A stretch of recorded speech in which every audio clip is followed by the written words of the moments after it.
အားလုံးပဲမင်္ဂလာပါကျွန်တော်တို့ရဲ့ YP Channel ကနေပြန်လည်ကြိုဆိုလိုက်ပါတယ်ကျွန်တော်တို့ရဲ့ Channel လေးဟာအားကစားနဲ့ပတ်သက်တဲ့ဗဟုသုတလေးတွေကိုနေ့စဉ်တင်ဆက်ပေးနေတာဖြစ်လို့ကျွန်တော်တို့ရဲ့ Channel လေးကို Like and Share Subscribe လုပ်သွားဖို့လည်းမမေ့ပါနဲ့ဦးနော်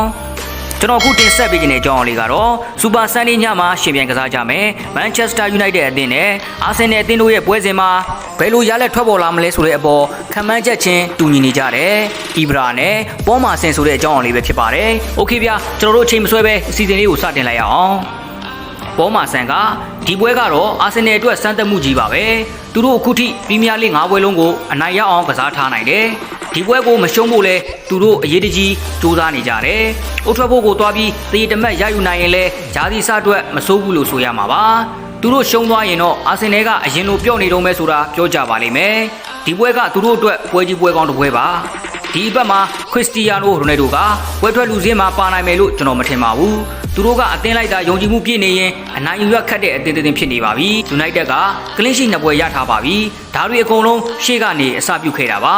အဲရစ်တဟတ်ကိုချီကျူးရပါမယ်သူတို့က Brentford နဲ့ပွဲတော်ကဆိုရင်လုံးဝခြားနာသွားခဲ့ပါပြီဒါထိပ်သီးမန်နေဂျာတွေလုံနိုင်တဲ့အစွမ်းပါပဲ၃ပွဲဆက်နိုင်ထားတဲ့အသင်းကိုအပြောင်းလဲလုပ်ဖို့ကအင်မတန်ခက်ခဲပါတယ်ဒီပွဲမှာကက်စမဲရိုလည်းပွဲထွက်လာမယ်မထင်ပါဘူးတနင်္ဂနွေနေ့မှာမန်ချက်စတာယူနိုက်တက်သာရှုံးသွားမယ်ဆိုရင်တော့ဒါကစားသမားတွေအတွက်တော့မမျှတဘူးလို့ဆိုရမှာပါဒါပေမဲ့မပြိုကွဲသေးရင်တော့ဘာမှပြောင်းလဲစရာမရှိပါဘူးဒီတော့ကျွန်တော်သာဆိုရင်အရင်ပွဲထွက်17ယောက်နဲ့ပဲသွားမှာပါလောလောဆယ်မှာယူနိုက်တက်ကခန်းစစ်တန်းမှာဟယ်ရီမကွိုင်းယာနဲ့လူရှော့ကိုဖယ်ထုတ်ထားပါတယ်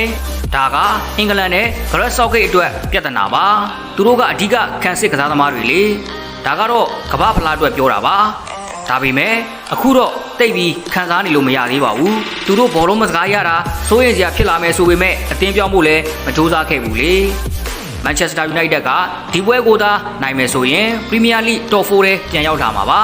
၄ပွဲဆက်သာနိုင်လိုက်လို့ကတော့လူတိုင်းကဟာမန်ချက်စတာယူနိုက်တက်ကိုကြည့်ကြပါအောင်လို့ဖြစ်သွားကြပါမယ်အာဆင်နယ်ကဒီပွဲနိုင်သွားမယ်ဆိုရင်တော့ကျွန်တော်ရှော့ရမိမှာပါပဲ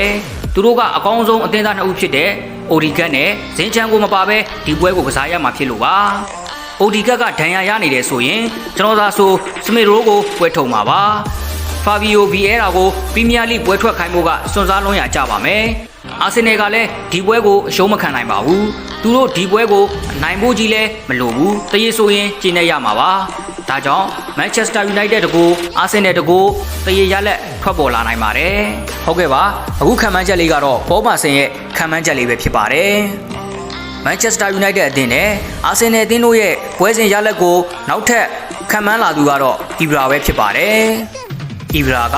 အာဆင်နယ်ဟာပုံစံကောင်းမှရှိနေပြီးရုပ်ဆိုးဆိုးနဲ့လည်းနိုင်ပွဲတွေရယူနိုင်ခဲ့ပါတယ်။ဒါဟာကျွန်တော်ကိုစိုးရိမ်စေပါတယ်။ဒီပွဲမှာဘယ်အသင်းအနိုင်ရမလဲဆိုတာကတော့ပြောဖို့ခက်ပါတယ်။ကျွန်တော်ကတော့မန်ယူနိုက်တက်ကိုလက်ရှိပုံစံအတိုင်းဆက်သွားစေချင်ပါတယ်။သူတို့သာဒီပွဲကိုအနိုင်ရသွားခဲ့မယ်ဆိုရင်ကြီးမားတဲ့စိတ်အားတက်စရာဖြစ်လာမှာပါ။ဒါပေမဲ့အာဆင်နယ်ဟာလွယ်နဲ့အရှုံးပေးလိမ့်မယ်လို့တော့ကျွန်တော်မမြင်မိပါဘူး။ဒါဟာစိတ်ဝင်စားစရာကောင်းတဲ့ပွဲကောင်းတစ်ပွဲဖြစ်လာမှာပါ။ကျွန်တော်ကတော့တရေရလက်ပဲလို့မြင်မိပါတယ်။မန်ချက်စတာယူနိုက်တက်တကူအာဆင်နယ်တကူပဲဖြစ်ပါတယ်ဟုတ်ကဲ့ပါအခုလိုပေါ်မာဆန်နဲ့အီဘရာတို့ရဲ့ခံမှန်းချက်တွေဟာတူညီနေခဲ့တယ်ဆိုတဲ့အကြောင်းကိုတင်ဆက်ပေးလိုက်ရခြင်းပဲဖြစ်ပါတယ်